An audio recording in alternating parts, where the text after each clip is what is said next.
Um, we were in a team influencing. Well, to come back to his development work,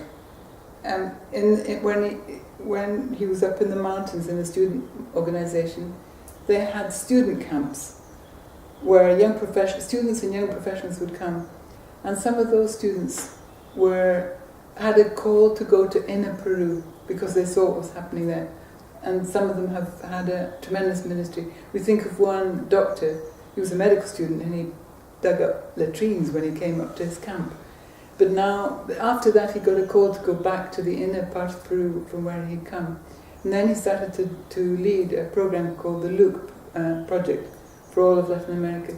So just coming to a camp that he ran and seeing that you didn't have to make money in big capital. You could go inside and help other people. Mission to the interior of Peru.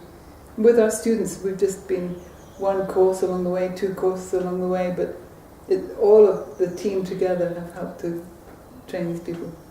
It's interesting how you go through different stages in your service, no?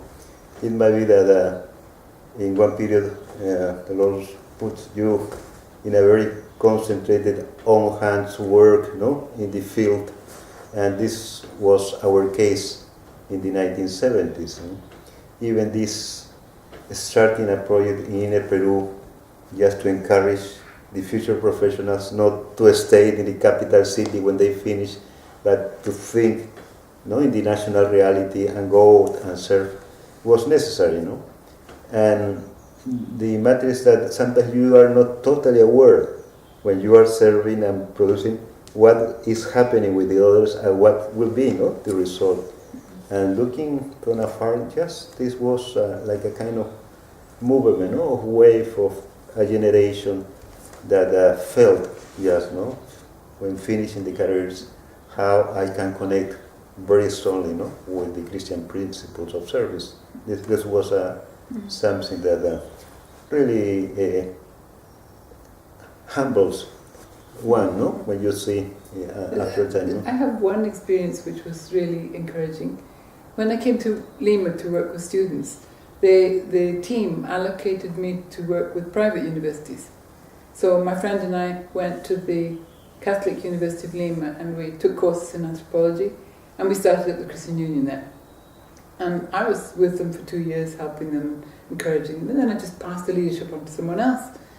Maybe 5 years ago, I was invited to an IFE, International Fellowship of Evangelical Students Leader Conference in Costa Rica. And this girl came up to me and said, "You, Dorothy?" "Yes." "Oh," she said, "I'm from the Católica.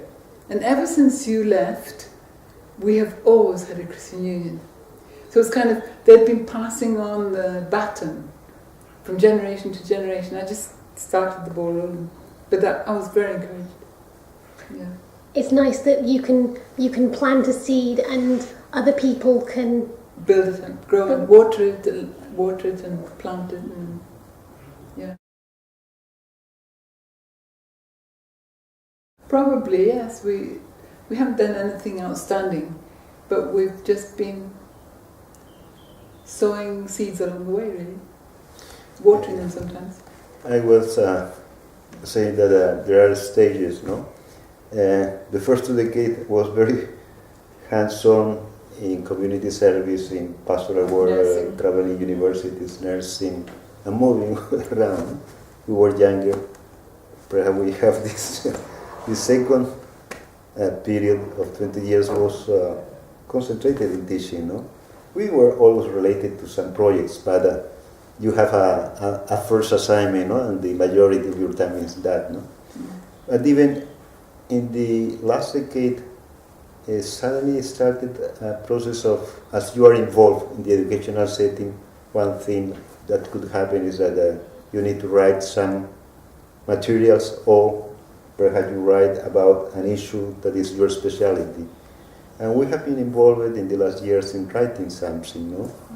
And we discovered also that it's part of the ministry, no? Service, just to orientate some issues or some aspects, no, of the church or the mission. And we have been contributing a bit at this, no? And we discovered also when we are traveling we find a student or a professional, oh, was good this material, no? And because you cannot be in all the places of Latin America, but the books are going, no? And there is some. But this is, we never imagine in the first decade of our ministry to be writing, no? But it happened almost 3 decades after and 4 decades, no? And I think that life of ministries have some development, no? According with what you have been doing, no?